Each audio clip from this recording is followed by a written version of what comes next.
Hello everyone, please watch this video. Thanks to very dark man. If not be very dark man, these people for don't still go. Now shame and disgrace, now they take go now. Not be say they really want go. A place and something that require emergency, now not go. After very dark man don't go, con the whole world don't see am. Na national television. Hey, na Tinubu they send people me they go check with the happen. What a shame. Na national television they cover up and down. We don't already know what happen. We don't already see everything.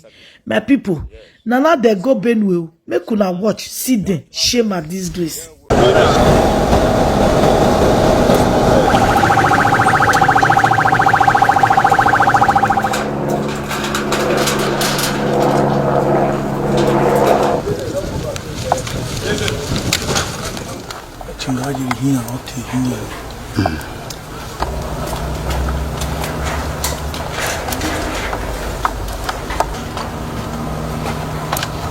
They have killed 3 persons in a house. That was the starting of the massacre. Yes. So as that happens, then we are afraid. And that was at my own personal area. There were 4 in numbers. And they are Fulanis. I saw them closely. I did not know what makes that I was escaped in the incidents. Yeah, my family members affected, they are 5 in numbers. My wife, brother, and 4 children. Yes, all killed in the market side. Fulani herdsmen came in around the Yelwata East, started firing gunshots. They fired for almost 5 hours. They met a stiff resistance here from the police. Immediately when they met the resistance, they moved towards Yelwata Market, Yelwata New Market. There they slaughtered more than 100 persons. The incidents lasted for more than 5 hours. They burnt some of our community members in stores there. There are some stores that are housing more than 50 persons. All were burnt down. People slaughtered there, others burnt to ashes. That was exactly what happened.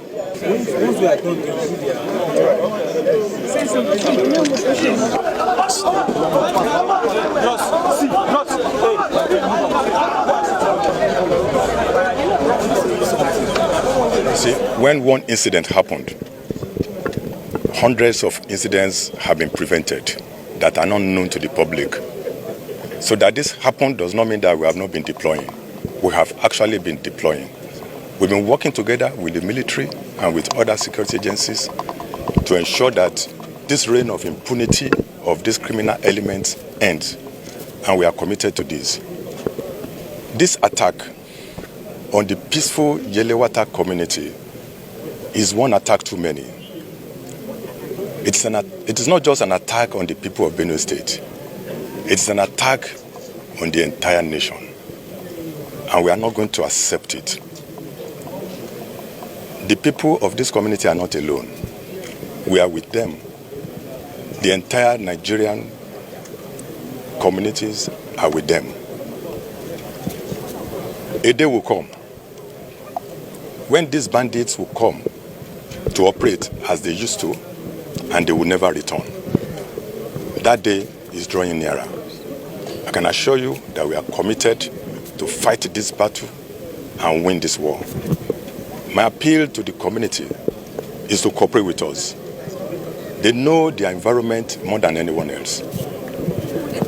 They should give us information. They know the strangers. They can recognize strange movements. They can see the signs that warns that there is an impending danger. They should please give information to us. And I want to assure them that any information given to our commanders on ground will be treated with utmost confidentiality. To come here and see the communities, to also commiserate with His Excellency, the Governor of Benue State, and the good people of Benue State. Like the IGP mentioned, this is one too many killings. We are tired of innocent souls being killed, and we're here to ensure that we address such. From now, I'll be going to see my commanders, and we have to change our strategy. We're going to look inward and see how we can address it. But like we mentioned, we cannot do it alone without the community. without the state. We need everybody to be part of it. We understand that even before now, we used to have, even within us, people that compromise and give information, because going around, you see the way some of the burnings were made, they were targeted, and which means they had insiders. And so I've discussed with the communities, the traditional rulers, with the clergy, for us to work united. There have been some issues on trust, and that we're going to address. For us, like I said, we want this to be the last one that will happen. We're going to go all out to ensure that we address it. We have put in measures in other places and it has worked. Here is not going to be different. I want to assure Nigerians that not only Benue State, all over the country, we are determined, based on the mandate of Mr. President, to ensure that we restore peace and tranquility within our country. But we need Nigerians to support us. We must work together as a team. We've also had the information that sometimes some of these people come across borders. Wherever it is they're coming from, we're going to go after them and take them. So we must take the battle to them, not waiting for them to attack. And that's one I think is very, very critical. Tomorrow, hopefully, I will also want to proceed to Nasarawa State to see His Excellency, to be able to, because the borders are actually very critical to the success of what we're doing. For the youths, please don't give up. This is our country. We can never, ever give our country up for anything.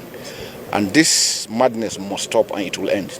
Once again, my heart goes out to this community of mine in the state and the entire local government and then the entire citizenry of the state. This is a killings uncalled for. Whatever thing it is, it's quite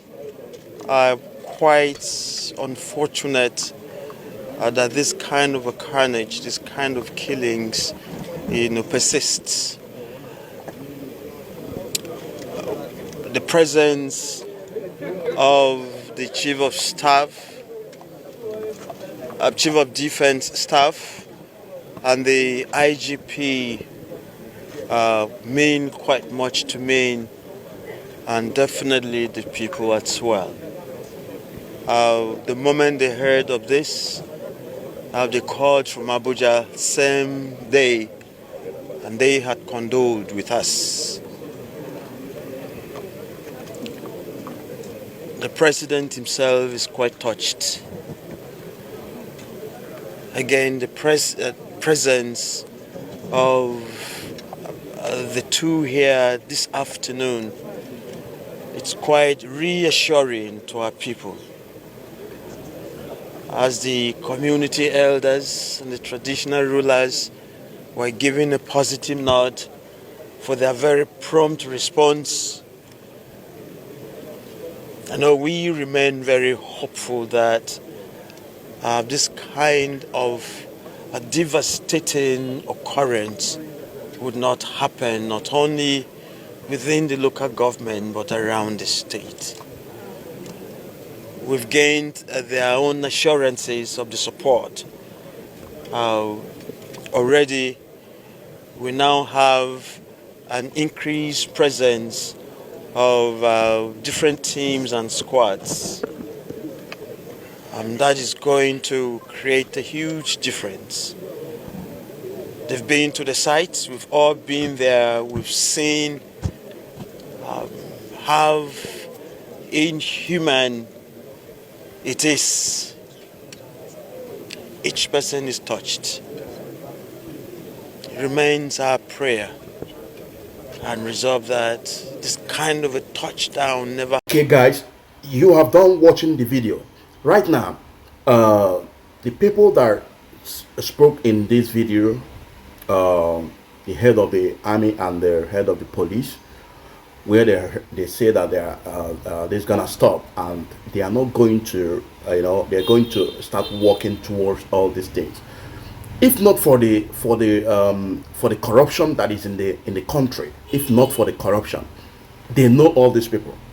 Yes, they know all these people. They know where to start. First of all, one of the residents in that community, one of my video that I posted, say that some of their villages have been taken over by the Fulanis. Their wife and their little children are there.